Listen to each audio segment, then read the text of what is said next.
Hi there, it's Heather Steves here. Today I wanted to share with you another take on the Joseph's coat technique.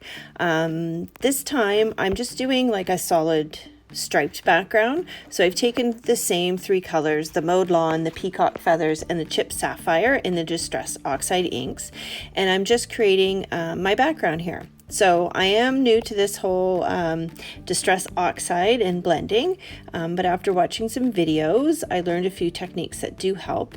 And one of the really key techniques is just blend, blend, blend. And so you see that I'm using my paper, I'm just folding it over so I don't get fingerprints on the colors that I've already put down. And then I'm going back over the original colors again to blend them in. So I actually do this a couple of times, and because of the technique that I'm using, I'm really not overly concerned anyway, because you don't really see a ton of it through the background. So now on to my next step. I have this Mandela stencil, so it's one of the new Close to My Heart stencils. It's a full 12 by 12 size.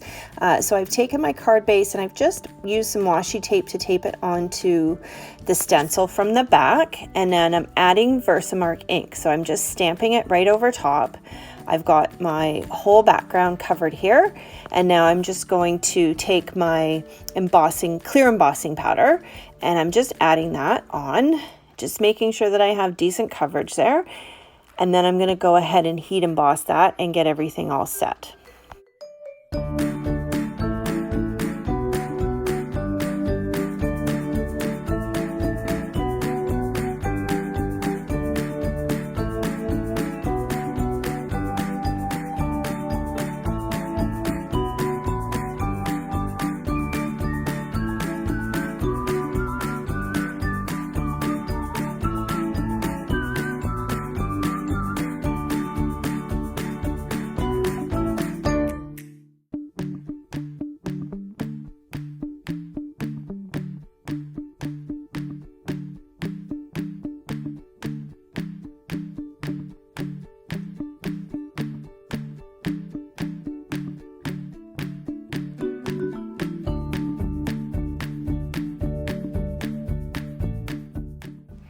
So my embossing powder is all set now, and I've given it a little bit of time to cool off.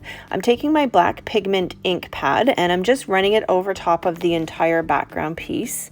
It's going to deposit the black ink wherever there is not embossing powder, and then my distress oxides are going to show through wherever there is embossing powder.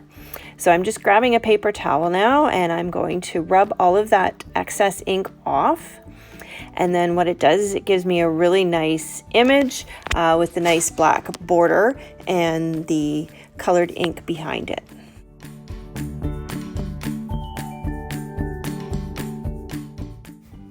So now that I have my background all done, I'm going to go ahead and assemble my card. So I've cut out a piece of white daisy cardstock using the coordinating thin cut from the So Happy Together stamp and thin cut set. So I stamped this sentiment with the Chipped Sapphire, and now I'm just going to assemble all the pieces together.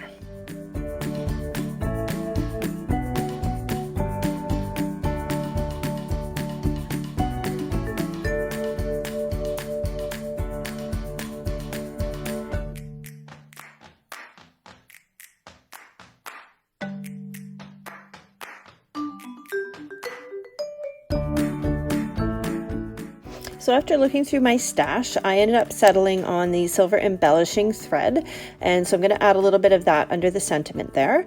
And what I find, because sometimes it has the kinks from being wound onto the little card, is if you just run your fingers through it, just like you saw me doing there, that typically will take out the kinks for you.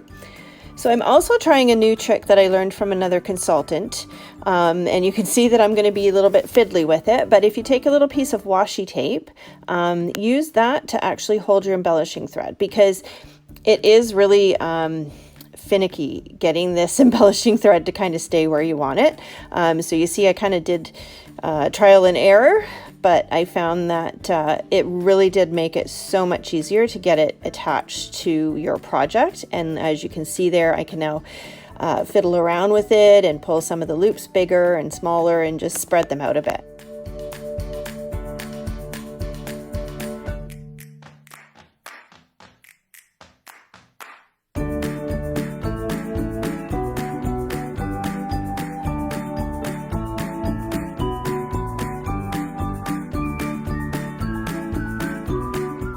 Thank you so much for watching today. I hope you enjoyed my tutorial.